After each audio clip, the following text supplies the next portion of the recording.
حنا جايين من كل مكان للصويرة زينة البلدان. Shalom Obracha, notre chère famille, Knafou, que le beau Dieu vous protège, vous donne Bracha Be'atzlacha, Keneratson. Ben voilà, on arrive le mois de Rabbi Mordechai Ben Freha Knafou, Alav Shalom. Donc, on arrive vers la fête de Pessah. C'est une fête que chaque année, ils m'ont envoyé une enveloppe pour l'année de Pessah. C'est une enveloppe pour les pauvres. Il l'a ramassée toute l'année. Mais j'ai déjà une petite enveloppe pour lui, que moi j'ai fait pour lui, que je vais donner si Dieu veut. Alors vous savez, c'est quoi Pessah? Pessah, c'est une fête de préparation. On prépare aujourd'hui, vous savez déjà, on sent l'air de Pessah, on le sent. La propreté de la maison.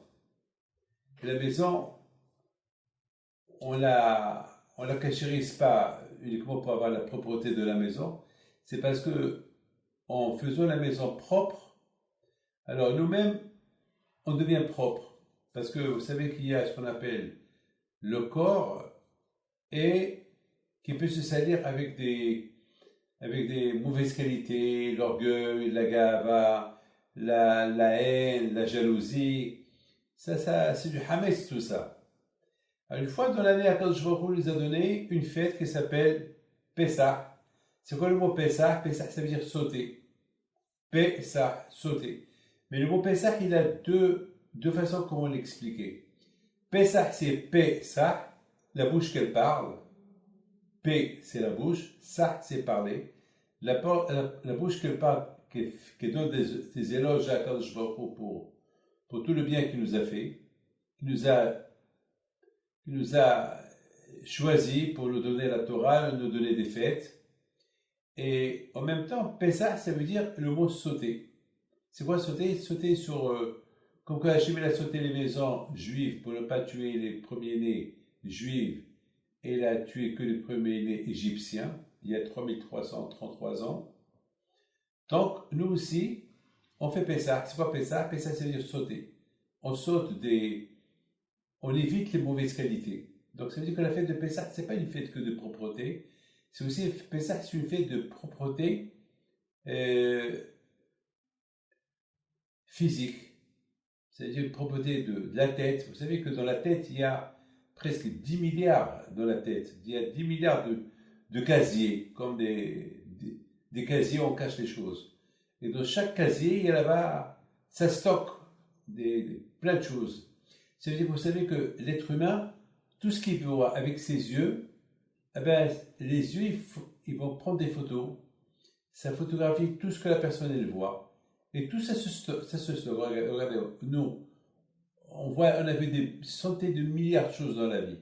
Ils sont en mémoire, dans la tête. C'est comme aujourd'hui, il y a ce qu'on appelle les ordinateurs, il y a des mémoires dans les ordinateurs, et vous savez, c'est indéterminé. Alors, il faut savoir que Akadosh Baruch Hu, il a créé le cerveau humain qui peut stocker des mémoires indéterminées. Mais malheureusement, il y a aussi des mémoires qui sont pas bien et des choses qui sont bien.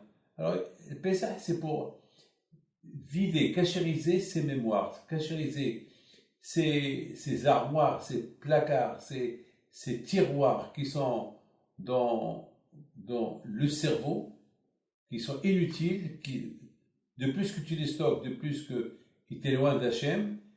Et Pessah, c'est on saute sur eux, on les élimine, on les cachérise. Donc ça veut dire que la fête de Pessah, elle a un bon sens. Il faut savoir que la raison pourquoi Akadosh Baruch Hu nous a donné la fête de Pessah, et pourquoi on a été libéré de l'Égypte, c'est justement pour se préparer pour donner la Torah. Après la fête de Pessah, c'est Shavuot. Et pendant 48 jours, 49 jours, on compte les jours pour Shavuot. Alors vous savez que la Torah dit que Hachamim disent qu'il y a 48 bonnes qualités et qu'il y a 48 mauvaises qualités. Donc pendant ces 48 jours qu'on fait le Homer, on calcule le Homer, de Pessah jusqu'à Shavuot, alors on essaye d'être très propre pour recevoir la Torah. Mais pour cela, il faut qu'on ait la volonté. Alors, on a une grande volonté à Pessah de faire Pessah, de, de cachériser la maison, en même temps on se cachérise soi-même, avec tout cela pour pouvoir se préparer pour Matan Torah. Et lorsqu'Akash Baruch Hu, il voit que c'est ça notre but, alors Hachem il nous aide. Vous savez, il y avait quelqu'un qui est venu chez moi, il y a quelque temps, il a un problème. Il a dit à Rabbi David, j'ai un grand problème, j'arrive pas à trouver le goût dans la Torah. Il m'a dit, voilà, j'aime étudier, je veux étudier, parce que je vous ai entendu beaucoup des fois que l'étude de la Torah c'est important, vraiment, j'aime, je veux, mais je trouve pas le goût. David Amelech, il dit que la Torah, le goût de la Torah, c'est plus fort que le miel, que le goût du miel, plus doux que le miel. La Torah, elle est plus importante que l'or et les diamants. Alors moi, je ne vois pas. Moi, j'aime l'or, j'aime le diamant, j'aime l'argent. Et je ne sais pas, je ne trouve pas de goût dans la Torah, Rabbi David. Et pourtant, je l'aime. Et vous savez ce qu'il me dit? Il me dit, Rabbi David, sachez que ses grands-parents à lui, c'était des grands rabbins à Fès et à Meknes. Et je ne sais pas, il me dit, je ne sais pas pourquoi je n'ai pas le goût. Je commence à réfléchir. J'ai dit, bon, je ne peux pas te donner une réponse, je ne te connais pas pour te donner une réponse, mais une seule chose je te dis. Et si tu vois des choses qui ne sont pas bien, alors malheureusement jamais tu auras le goût dans la Torah. C'est comme quelqu'un qui se lave, c'est comme quelqu'un qui met des vêtements neufs et il est sale. Imaginez-vous quelqu'un qui travaille dans les mines de charbon, il est tout sale, tout. Et après, il rentre à la maison pour aller à un mariage, ils ne savent pas, ils sont savés sans rien du tout, il met un costume blanc sur lui pour aller au mariage. Mais c'est ma boule, il est faux. Alors, ça veut dire que le plus important, c'est se nettoyer. Je pense, mon fils, que peut-être tu vois des choses pas bien sur ton iPhone. Il a rougi un peu, il m'a dit, c'est vrai, Rabbi David, c'est vrai. Je vois des choses à ne pas voir. Et peut-être c'est ça. Je dis, oh non, c'est pas peut-être, c'est ça. C'est ça. Après, j'ai commencé à réfléchir. Je lui dis, peut-être je me trompe. Peut-être c'est pas à cause que tu vois des choses dans le téléphone. Peut-être c'est pas à cause de ça. Mais je pose une question. Comment c'est ta relation avec ta femme? Est-ce que tu es en paix avec elle? Il m'a dit, à vrai dire, Rabbi David, non. Beaucoup de fois, ça m'arrive d'insulter, de faire honte. Je dis, alors comment tu veux? On dit que la Torah, on dit que, il y avait frère rabbin qui l'a dit, j'ai 2 femmes, dans un cours de Torah. Ce rabbin, c'est moi, voilà, je vous le dis maintenant. Une fois, j'ai dit, j'ai 2 femmes. Alors tout le monde, il me regardait, parce que tout le monde connaissait que je suis marié, j'ai une seule femme. Alors j'aurais dit, ma femme, c'est ma femme, que vous connaissez tous, et ma deuxième femme, c'est la Torah. Ah, là, tout le monde a soupé. Tout le monde a repris la respiration. Ils ont cru que j'avais vraiment 2 femmes. J'ai dit non, on a 2 femmes, la Torah. J'ai dit, quand je vais te donner ta femme, il faut la respecter, il ne faut pas l'insulter. Si tu l'insultes, alors tu ne vas pas trouver le goût dans ta deuxième femme, qui est la Torah. Et malheureusement, les gens, vous savez, chez Mishmo, quelqu'un qui insulte sa femme, quelqu'un qui... Vous savez, cette semaine, il y avait il y a 3 semaines, il y avait quelqu'un à Yerushalayim, M. Amar, que Hachem lui envoie le fois chez les mains. Ce M. Amar, vraiment, il a passé 3 semaines graves entre la vie et la mort. Et Baruch Hashem, on a changé le nom, on a tout fait pour le sauver. Mais écoutez bien, c'était pas le Covid qu'il avait, c'était une maladie qu'il avait, et cette maladie, elle l'a mis entre la vie et la mort. Et tout a commencé après le mariage de sa fille. Il y avait un problème avec des gens à cause du mariage, il faut faire comme ça, papa. Alors lui, il a dit, si vous faites ça, il s'est insulté lui-même, que Dieu préserve. Il s'est insulté, il a dit, il ne termine pas la semaine, qui lui arrive. Allah, eh bien, la même semaine, il a attrapé cette maladie grave qui l'a mis dans le coma et qui était en train d'élever la mort. Baruch Hashem, avec les prières et tout, grâce à Dieu, il a ouvert ses yeux, et lui-même il a dit que je sais, que lui il sait, que à cause, parce qu'il s'est insulté, alors tout de suite on lui a dit, alors il faut qu'il fasse un tarat nedarim, un tarat shvoa, on lui a annulé tout ce qu'il a dit, et on lui a changé le nom. Et Baruch Hashem, aujourd'hui, grâce à Dieu, il se est sorti Baruch Hashem. Tout ça pourquoi? Pour vous dire jusqu'à combien il faut faire attention avec la bouche. Et c'est ça Pessah. Beaucoup de fois, ça arrive à Pessah, des histoires de famille, à cause des invitations. Oui, les parents de la fille veulent que toute la famille fasse chez elle, les parents du garçon, ils veulent que... Alors, à cause de ça, il y a des guerres, et Hachem, je pense, parfois, beaucoup de fois, j'assiste à des divorces, à cause de Pessah. C'est une fête de famille. Pessah, c'est une fête de la liberté, une Pessah de nettoyage. C'est pas une fête de guerre. Non, c'est une fête de nettoyage. De se nettoyer, d'être bien. Et c'est ça la fête de Pessah. Bon, Hachem, combien de fois j'ai passé des merveilleuses fêtes chez la famille Knafou au Maroc, des fêtes inimaginables, vraiment des fêtes de Torah, des fêtes qu'on pouvait voir à la Vache Shalom, Mardoché Knafou, et kiffer tous les histoires qu'on racontait sur Pessah, les histoires qu'on racontait sur les Tzadikim. Parce que Pessah, c'est la fête des histoires. C'est écrit Veigata. C'est quoi le mot Veigata? Si je vais Haggadah. Et c'est quoi Haggadah? Raconte. On raconte. Et c'est ça Pessah. La bouche qu'elle raconte. On raconte. On donne des éloges à Akadosh Baruch Hu. Et ça, quand je prie, il a besoin des éloges à nous. Mais Akadosh Baruch Hu, c'est lui le Baalabait, c'est lui le patron.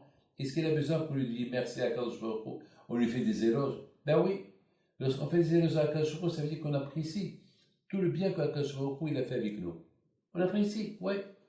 Il faut savoir une chose, que c'est quoi exactement c'est quoi, quelle est la raison? Vous savez que pendant les fêtes, on dit Asher Bahartanu Bekol Ha'amim. Il y a dans la prière, on dit merci Hachem que tu nous as choisis, que tu nous as donné des fêtes, que tu nous as donné les mitzvot, puis qui t'achetanu les mitzvotecha. C'est quoi avec qui t'achetanu les mitzvotecha? Que tu nous as sanctifiés avec les mitzvot que tu nous as donnés. Vous savez, mes amis, lorsque vous faites des mitzvot, ne croyez pas que c'est un fardeau lorsqu'une femme respecte Nida, lorsqu'une femme elle mange kasher, lorsqu'un homme il met tefillin, lorsqu'on respecte Shabbat. Il ne faut pas voir ça comme un fardeau. Il faut voir ça comme Hachem nous a sanctifiés avec des mitzvot qu'on fait. Pourquoi? Parce qu'à travers les mitzvot qu'on fait, on augmente la émouna en Akadosh Baruch Hu. Vous savez, lorsqu'il y a des lois, par exemple, on habite, il y a des lois de chaque pays, ces lois. Et c'est une obligation de respecter les lois. Et ceux qui ne respectent pas les lois, par exemple, quelqu'un qui prend la voiture et il roule à 200 km/h en plein ville, vous savez, il peut rentrer en prison, il peut même lui retirer son permis à vie, vous savez. Et surtout s'il fait une faute grave. Vous savez, par exemple, les taxes, ceux qui ne paient pas ces taxes, ils peuvent être arrêtés, ils peuvent payer. Vous savez, les lois, c'est des lois. Quand je vois nous a donné des lois. Mais la différence entre Akadosh Baruch Hu et les lois de chaque pays, c'est que dans chaque pays, tu peux faire tu peux faire tout ce que tu veux, mais il faut pas te faire arrêter par la police. Mais avec Akadosh Baruch Hu, les lois qu'il nous a données, Hachem il sait, il te voit. Là où tu es, même si tu es dans un coffre, il te voit ce que tu fais là-bas. Moi, une fois j'ai dit quelle est la raison que la mezouza est à côté de la porte? Pourquoi la mezouza n'est pas à l'intérieur de la chambre? Pourquoi la mezouza elle est à l'entrée de la chambre? Tu fermes ta chambre, on dit que Hachem il protège l'intérieur de la chambre. Avec la mezouza qui est dehors, quand je peux te protéger. Mais il y a une autre raison. C'est que même que la mezouza elle est dehors, Hachem sait ce que tu fais à l'intérieur. Pour ne pas que tu crois, parce que la mezouza elle est dehors, alors Hachem ne sait pas ce que tu fais à l'intérieur. Non. Hachem, il sait ce que tu fais à l'intérieur. Il sait tout. Donc, le plus important, et Hachem nous a donné, et la différence entre des lois juives et des lois d'un pays, c'est que les lois d'un pays, il faut les faire. Mais si il faut les faire, et tu as peur de ne pas les faire. Si tu ne les fais pas, tu peux être arrêté par la police. Mais si tu sais que la police ne voit pas, peut-être tu vas les faire. Mais avec le bon Dieu, non. Là où tu es, il sait ce que tu fais. Il sait ce que tu fais. Donc les mitzvot que le bon Dieu nous a donnés, c'est pour ça qu'on dit le tigno, ne vole pas, ne tue pas. Mais bien sûr, c'est quoi la définition de vole pas, ne tue pas? Mais bien sûr, je ne veux pas voler, je ne veux pas tuer. Malheureusement, il y a beaucoup de gens qui ne vont pas voler, qui ne vont pas tuer pour ne pas se faire arrêter. Parce qu'ils se font arrêter, ça va être grave pour eux. Mais s'ils savent qu'ils ne vont pas se faire arrêter, alors ils vont faire n'importe quelle chose. Et la Torah te dit non. La Torah te dit, qu'on te voit pas, tu ne fais pas. Pourquoi? Parce qu'Hachem, il te voit. Quand je vois il te voit, il sait ce que tu fais. Donc avec lui, tu peux. Vous savez qu'est-ce qu'on dit? Il dit à la vache un grand païtan, puis je crois qu'il s'appelle Biouda Levi. Il dit, Hachem, pardonne les fautes que je fais. Parce que je sais que je ne peux pas me sauver de toi. Et si, même si je me sauve de toi, là où je vais me sauver, je vais te trouver là-bas. C'est-à-dire que toi, Hachem, tu es partout. En général, lorsque quelqu'un fait du mal, lorsque quelqu'un fait une bêtise, il se sauve. Pour ne pas qu'il se fasse arrêter. Mais avec le bon Dieu, on ne peut pas se sauver. Parce qu'il n'y a pas où se sauver de lui, c'est tout. Et là où tu te sauves, et tu crois que là-bas, il n'y a pas le bon Dieu, c'est là-bas que tu vas le trouver en premier. Donc tu n'as pas le choix. Il faut faire attention. Mes amis, la spécialité de la fête de Pessah et de toutes les fêtes d'ailleurs, Rosh Hashanah, Kippour, Shavuot, on les appelle des fêtes saintes, Hagim Kudushim. Parce que tout d'abord, ces fêtes qu'on fête, ils ont là-bas des mitzvot qu'on doit respecter dans ces fêtes-là. C'est pas un dîner de famille. On se réunit et on mange. Non. Par exemple, Pessah, il y a des mitzvot qui sont liés à Pessah. Et c'est ça qui fait de Pessah une fête sainte. Parce qu'il y a la kéchérisation de la maison, il faut annuler le hametz, il y a plein de choses, il y a plein de choses à faire. C'est la raison pourquoi Shavuot, par exemple, là aussi Shavuot, il y a des lois de Shavuot, il y a Sukkot, non seulement qu'il faut manger dans la Soukha, mais il y a les lois de la Soukha, il y a les lois de Rosh Hashanah. Chaque fête, c'est pas des fêtes de manger un repas à la hache, on va aller au parc. Par exemple, en Amérique, par exemple, lorsqu'il y a des fêtes nationales, ben c'est des fêtes pour, on va dans des sorties. Non, les fêtes juives, c'est des fêtes qui sont liées avec la Torah, qui sont liées avec des mitzvot.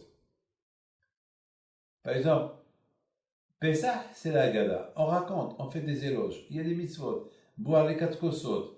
Faire des, comment ça s'appelle, comment on commence, à quelle heure on se lave les mains, quand est-ce qu'il faut faire le brachot. C'est une fête. Il faut manger que les galettes, pas de hametz. Par exemple, cette fête de Pessah, il y a Shavuot. Pardon, il y a par exemple la fête de Pessah, c'est samedi soir. Alors maintenant, on est en plein Shabbat. Maintenant, ici en Israël, on a Shabbat, un jour de fête. Mais en France, dans le monde entier, ils ont et Shabbat et 2 jours de fête, 3 jours. Alors, comment ça va se passer le Shabbat? Le Shabbat, il faut faire attention que le Shabbat matin, jusqu'à 10h du matin, on peut manger le hametz à partir de midi, à partir de 10h du matin, c'est fini. Il faut vite ramasser il y a même des gens qui essayent d'éviter de ne pas manger le pain Shabbat. Alors, ils vont manger ce qu'on appelle la matzah shvoya, c'est-à-dire la matzah qui est cuite. Et il faut le motzi sur. Bon, c'est pas. De toute façon, pour ceux qui ont l'habitude, on va acheter des pitotes. Pitotes, il n'y a pas beaucoup de hametz, après on ramasse et on mange. Il y a des halachot, La vie juive, elle est liée. Shabbat, il y a des halachot, il y a des lois. Même le matin, vous savez, le matin, depuis qu'on se réveille jusqu'à qu'on va dormir, il y a. La vie juive, elle est pleine de mitzvot. Et c'est ça ce qu'on dit à tu nous as sanctifiés avec tes fêtes, avec tes mitzvot. Et même les fêtes que le bon Dieu nous a données, ce n'est pas des fêtes stables, des fêtes pour s'éclater, pour manger, dormir. Non, c'est des fêtes qui sont liées, des mitzvot à faire dans ces fêtes-là. Je voudrais vous raconter une belle histoire. Il y a un grand tzaddik qui s'appelle Ohev Israël. Il s'appelle Il s'appelle le rabbi de Apta alav shalom. Lui, toujours il avait l'habitude de manger la galette spéciale que lui faisait. Vous savez, c'est un grand sadique, c'était à l'époque de Baal Shem Tov. Et alors, un jour, il s'est passé un jour que il y a des pauvres qui sont venus chez lui à la maison, et sa femme était en plein travaux, préparation de Pessah. Ils avaient beaucoup d'invités, beaucoup des Hasidim qui sont venus pour passer la fête avec son mari. Alors il y a quelques pauvres qui sont venus, ils demandent si elle peut leur donner un peu quelques galettes. Alors elle était tellement occupée avec la cuisine, elle a dit à un qui l'aide, va dans la chambre là-bas et prends un paquet de galettes, tu leur donnes. Alors lui, qu'est-ce qu'il a fait? Il a pris les galettes de Rabbi Apta, les galettes que lui s'est tué pour les faire. Des galettes spéciales, il était un grand tzaddik à ça. Bon, la veille de Pessah, mais tout le monde est attablé à table, alors il demande à sa femme rabbinite où sont les galettes. Alors elle va les chercher, elle ne les trouve pas. Ouh là là! Elle s'est mordu les mains. Ouh là là là là là là! Je me suis trompé. Oh là là, j'aurais dû donner moi-même les galettes à ces pauvres-là. Celui que j'ai envoyé s'est trompé, il a donné les galettes de mon mari à ce. Qu'est-ce que je vais faire? Qu'est-ce qu'il va me faire? Oh, Alia, qu'est-ce qu'il va me faire? Bon, qu'est-ce qu'elle fait? Elle prend 3 galettes qui ressemblent un peu aux galettes de son mari et lui apporte. Il les regarde. Il lui dit merci ma femme, bonne fête. Ouf, elle a soupiré, bon Hachem, allez. C'est ça, allez, on va passer une bonne fête. Il ne s'est pas rendu compte. Bon, après les fêtes, il y a un couple qui vient chez le rabbi. Un couple qu'ils ont décidé de divorcer. Pourquoi? Parce qu'ils ont fait. Vous savez que c'est pas tout le monde qui mange la matzah shvoya. Matzah shvoya, ça veut dire la matzah qui est trempée dans la soupe. Par exemple, moi, j'essaie de l'éviter. Il y a beaucoup qui ne la mangent pas. Il y a ceux qui la mangent. Par exemple, ma femme, elle la mange. Ma femme, elle a, mais bon, je m'en fous. J'aurais pu. Bon, elle a pris tous mes coutumes, Baruch Hashem. Mais en général, il y a certaines choses. Quand même, ma femme, elle peut manger beaucoup de choses. Le riz, il y a plein de choses qu'elle peut manger, mais par rapport à moi, elle mange. Elle respecte mes choses, mes coutumes à moi. Alors il y avait un couple qui vient chez le rabbi, on a décidé de divorcer. Pourquoi? Parce que moi, je n'ai pas l'habitude de manger matzah shvoya, la matzah trop trempée dans la soupe. Et ils ont l'habitude de la manger, mais on a fait un deal, on a fait une condition à notre mariage qu'il faut qu'elle respecte mes coutumes. Et voilà ce Pessah. Là, elle n'a pas respecté mes coutumes. Elle a cuisiné. Elle a fait la soupe avec la matzah shvoya et je lui ai crié. Elle a dit ben, si tu n'es pas content, moi j'aime ça, c'est mon minhag. Et on s'est discuté de ce que maintenant on ne parle pas. Donc je pense que si chaque année elle va me faire la matzah shvoya, je préfère, mettons qu'on n'a pas d'enfant, on divorce. Alors le rabbi de Apta alav shalom lui dit pour la matzah shvoya, Hamar, tu veux divorcer? Il a dit moi qui lui ai dit comment tu veux divorcer à cause de la matzah shvoya que tu fais? Il appelle sa femme. Rabbinite, viens, ma femme. Viens. Elle arrive. Oui, Rabbi. Dis-moi, qu'est-ce que tu m'as donné la veille de Pessah? Quel matzah tu m'as donné? Dès qu'elle entend ça, elle a commencé à trembler. Je lui ai dit, mon mari, voilà, je te dis la vérité, je ne peux pas te mentir. Les matzot, à toi, je les ai donnés par erreur à un pauvre. Et je lui ai donné des matzot normales. Il lui dit, dis-moi ma fille, ma chère femme, est-ce que je t'ai crié? Est-ce que je t'ai crié? Non, tu ne m'as pas crié.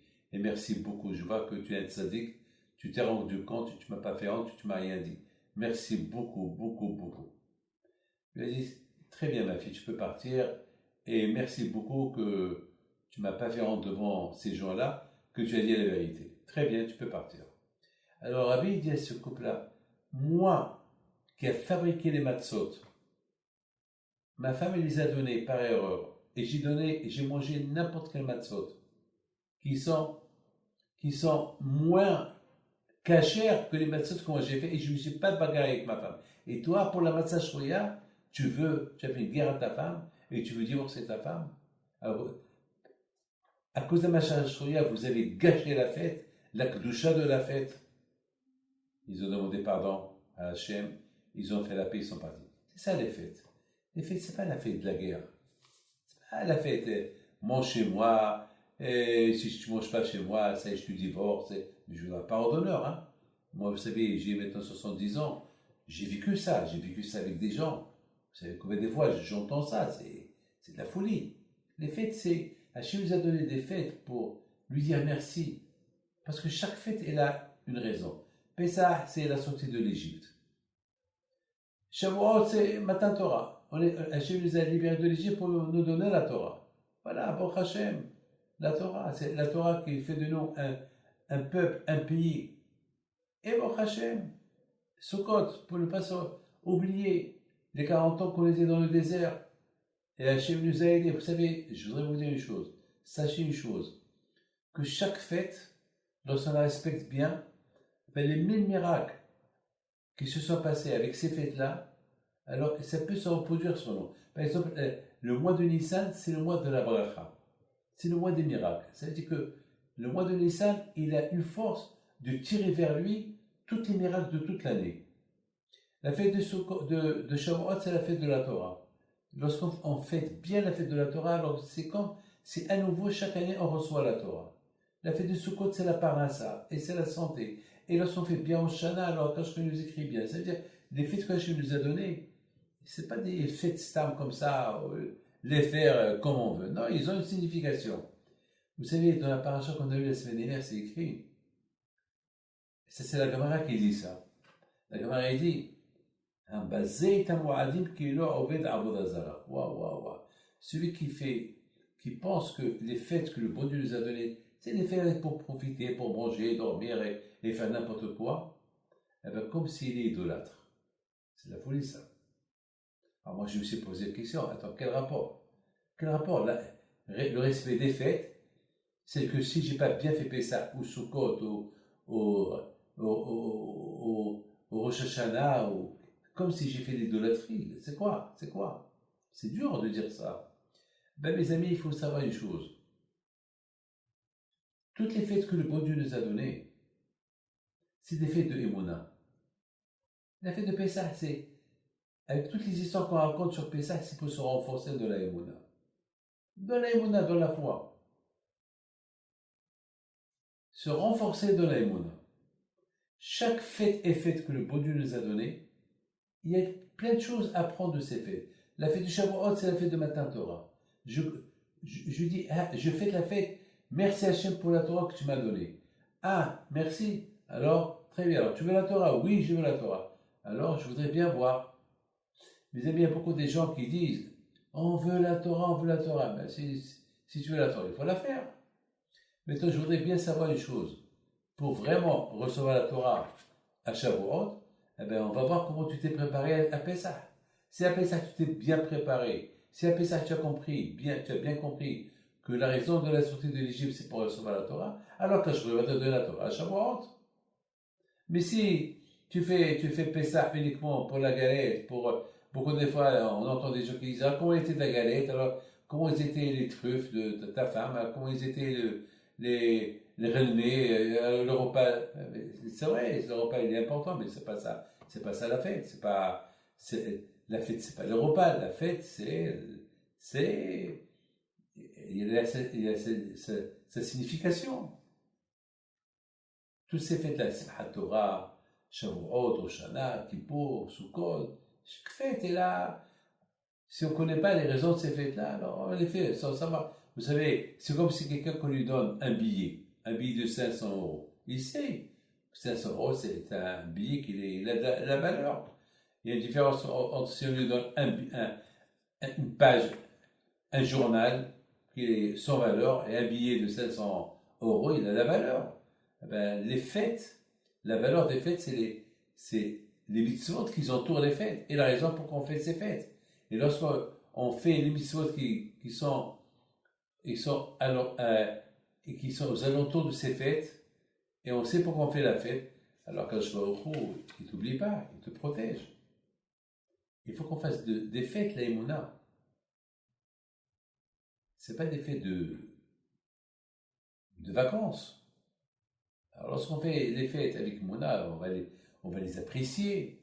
Alors si Hachfil Halom, on prend ces fêtes-là hein, comme... alors c'est qu'on est comme des idolâtres. Comme si je ne crois pas. Alors celui qui ne croit pas en Dieu, comme s'il fait l'idolâtrie. Il faut que je connaisse pourquoi je fais ces fêtes. C'est pour ça que les Haramim me disent que celui qui fait les fêtes sans savoir pourquoi il fait les fêtes, ou bien il profite de ces fêtes-là pour faire pour lui une fête, alors ça veut dire que ce n'est pas la fête d'Hachem. Alors si ce n'est pas la fête d'Hachem, Hachem Ishmor, c'est grave. Donc ça veut dire que tu ne crois pas. Et celui qui ne croit pas, ça veut dire il croit à quoi? Il croit à l'idolâtrie, il croit à autre chose que Dieu préserve. Et c'est pas bien. Donc, quand je nous a donné, il n'a pas donné des fêtes sans raison, sans but. Chaque fête est pleine avec des buts. Vous savez, je voudrais vous raconter, il y avait une fois un rabbin, il reçoit la visite de quelqu'un. Il lui dit, moi je suis un taxi, un chauffeur de taxi, et malheureusement dans ma vie j'ai trop volé aux gens. Et toujours j'allumais le compteur, j'ai trafiqué mon compteur pour qu'il fasse plus vite, pour que je vole, mettons, voilà, je veux faire des chevaux et je regrette pour tout ce que j'ai fait. Et depuis que j'ai fait la fête de Kippour, j'ai bien compris les fautes que j'ai fait à Kippour. Et maintenant, je ne sais pas qui j'ai volé, comment je vais faire. Alors, Rabbi Alav Shalom, il lui a dit, je te donne un conseil. Le conseil que je te donne, c'est que chaque jour, chaque jour, tu donnes une course gratuite. Voilà, une course gratuite. C'est-à-dire, si par exemple tu as 10 clients, alors tu encaisses sur 9 clients et le 10e gratuit. Toujours le délai gratuit. Donc tu vas rentrer chez toi, le délai est gratuit. Il va te dire pourquoi gratuit? Tu dis j'ai envie de faire ça, d'accord. Allez, même s'il est milliardaire. D'accord. Un jour, il était très fatigué, rentre à la maison, il va pour dormir, il s'est rappelé qu'aujourd'hui, il n'a pas conduit quelqu'un gratuitement. Il se réveille, il s'habille. Sa femme lui dit, bon, tu vas? Il lui dit, ben, aujourd'hui, j'ai pas fait la mitzvah gratuite. Il dit, c'est pas grave, demain, tu vas faire 2 mitzvahs gratuites. Non, non, non, non, j'ai promis que chaque jour, je ne peux pas dormir. Et il a commencé à lui dire, mais tu es fatigué, tu es crevé. Non, non, il faut que je me lève. Je veux que vraiment Hachem me pardonne. Dès qu'il s'est levé, il quitte la maison, son voisin du 2e étage, il le voit, il lui dit, monsieur, ça ne vous dérange pas de me prendre? Ma femme, elle va accoucher, et si tu peux me prendre à l'hôpital, je te paye. Elle dit, non, ça tombe très bien, je te cherchais, je t'accompagne, toi et ta femme, gratuit. Comment gratuit? Allez, gratuit. Il les a pris. Ça, c'est ce qu'on appelle une teshuva. Ça veut dire que ça c'est ce qu'on appelle, ce monsieur, il a compris c'est quoi le sens de Kippour. C'est pas Kippour. Kippour est faire dans l'année ce que Kippour représente. Ne pas refauter. Réparer. Lorsqu'on fait Pessah aussi, c'est quoi Pessah? Pessah, c'est pas que la fête du nettoyage, voilà, Madame Clinfo et nettoie. Non, ça c'est du nettoyage, mais je fais aussi autant que mitzvah. Pas parce que je vais avoir la maison propre. Non, non. Il faut aussi, au même moment que tu fais le nettoyage de la maison, tu deviens propre aussi, toi aussi. Vous savez, il y a Alav Shalom Reb Shteinman, c'est un grand sadique, Reb Shteinman. Reb Shteinman, une fois, il a dit une belle phrase. Écoutez bien cette belle phrase qu'il a dit. Il dit, malheureusement, il y a beaucoup aujourd'hui des gens, il y a beaucoup des hommes qui disent, eh oui, on a des femmes qui sont un peu meboulettes, qui sont un peu folles. Parce qu'ils nettoient, même la poussière. Mais alors, mais qu'est-ce qu'il y a dans la poussière? Même la poussière, il y a là-bas le Hametz. Quoi? Il y a des endroits que personne ne rentre là-bas. Et Hachem, il a dit une phrase, il a dit, ben c'est grâce à ces femmes-là qui font ce nettoyage-là, même ce nettoyage-là avec la poussière, même qu'il n'y a rien du tout, qu'il n'y a que la poussière. Ben, le fait qu'ils font que ça, eh ben, c'est ça qui a fait qu'il va porter Mashiach. C'est ça qui fait qu'ils vont élever leur enfant dans la Torah. Ils vont élever aussi leur mari dans la Torah. Pourquoi? Parce que s'ils font tellement attention, même à la poussière, même il n'y a pas de hametz dans la poussière. La poussière, il n'y a pas de hametz dans la poussière. Mais malgré tout, ces femmes, elles font attention à cette poussière-là. Alors, quand je vais au coup, ils ne les oublient pas. Quand je vais au coup, ils leur donnent leur récompense. Moi, je sais que c'est ça le Hémet. Il y a, je ne sais pas si vous le connaissez, il y a une femme à Lyon, et Zikrouna elle est décédée. Elle est décédée très très vieille. C'est la mère de Gabi Elbaz. Et cette femme-là, je me rappelle une fois, il y a une vingtaine d'années, peut-être même plus, une fois Gabi elle vient chez moi et me dit, mais ma mère elle est folle. Sa mère elle lui dit pourquoi? Mais elle dit, elle paie ça pour elle fait une bidika, c'est de la folie, cette bidika qu'elle fait, et en plus, même la machine à laver, elle cherche. Alors, je rentre à la maison aujourd'hui, je dis, maman, mais quel hamis tu vas trouver dans la machine à laver? Il n'y a rien, il y a rien du tout. Oui, mon fils, mais moi je ne prends pas de risque. Alors, Gabi lui dit, maman, et même si tu trouves le hamis dans la machine à laver, il n'est pas mangeable. Et Hakam me disent, tout hamis qui n'est pas mangeable, il peut rester à la maison. Non, chez moi, je ne veux pas le hametz à la maison. Mangeable, pas mangeable. Et soudainement, elle a poussé un cri. Il lui dit, son fils, maman, ça va? Oh, voilà, j'ai trouvé un morceau de hametz. Tu cherches, tu trouves. Celui qui cherche, ben, c'est la vérité, hein. Ceux qui cherchent le hametz, eh ben, ils trouvent le hametz. Le problème, c'est jusqu'à combien on cherche? C'est le cas combien on cherche. Non, le plus important, c'est que chacun de nous, Be'ezat Hashem, vous savez, je voudrais terminer avec une phrase qui est importante. Jamais j'oublierai un jour, à Shavuot. Jamais j'oublierai. Vous savez, à Shavuot, on fait la veillée. Toute la nuit, on étudie la Torah, à la Yeshiva. Et 2 fois dans l'année, on fait la veillée de la Torah, à Oshana Rabbah et à Shavuot. Et la Yeshiva était bondée de monde. Il y avait là-bas un monsieur que je ne connais pas. Il était là en train d'étudier. Il n'avait pas. Après, il a écouté les cours de Torah, il est venu écouter mon cours. Il a passé une veillée, il a prié. C'est la folie, les mecs, j'étais. Et bon, c'était un invité chez des gens. Une semaine plus tard,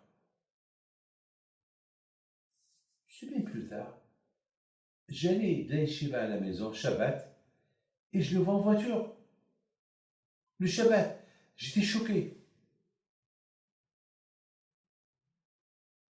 Je ne savais pas quoi faire. Mais il était obligé était arrêté parce qu'il y avait là-bas un feu rouge. Et il me regarde, il a baissé les yeux. J'ai préféré ne pas lui parler. Mais après Shabbat, j'ai pris des renseignements sur lui. Je l'ai appelé. J'ai dit, je ne te comprends pas. Mais je t'ai vu à Shavuot.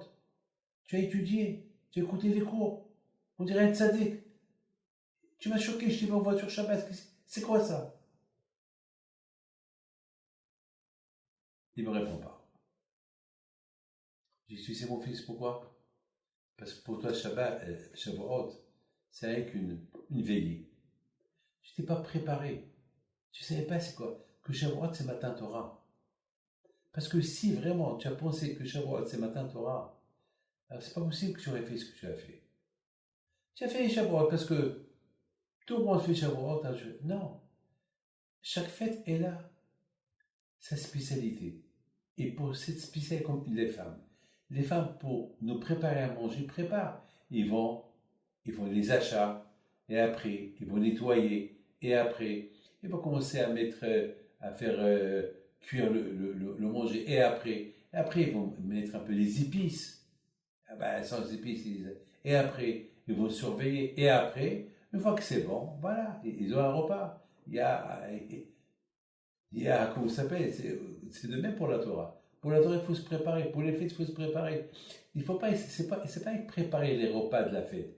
Il faut aussi préparer ce que c'est la fête. C'est ça le plus important. Ce que c'est la fête.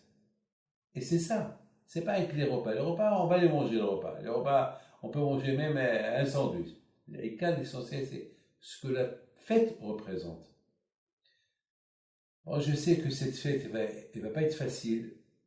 C'est bien sûr que vous allez, bien sûr, penser à l'année dernière, vous allez penser à cette année, à la Vachalom, à Mordechai Knaf, on n'est pas là cette année. Mais Salé-Shama, elle est là. Salé-Shama, elle est là. Bien sûr, c'est pas. Bien sûr, on dit à Pessah, on dit Manishtana Laila Azeh Mikol Halel. C'est quoi la différence cette nuit que de toutes les nuits? Eh toutes les nuits de toutes les années, il y avait Mardoché avec nous. Cette année, il n'est pas là. C'est comme ça. Il faut savoir accepter les choses de la Kadosh Baruch Hu.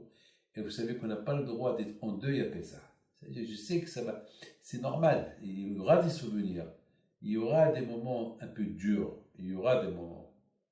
Lorsqu'on dit Hagdar, Smallah, il y a des choses qui sont un peu dures.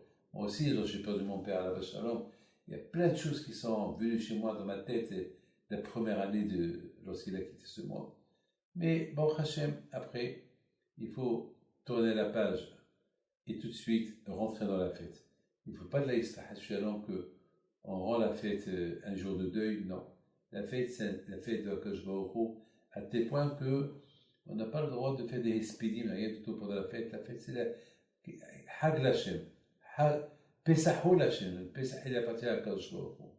Voilà, B'ez Hashem, que son mérite soit avec vous, et que B'ez Hashem, on le verra à Tehet Amitim, B'ez Hashem, très rapidement, B'ez Hashem, et que Hashem nous envoie Mashiach Tzidkenu, Amen,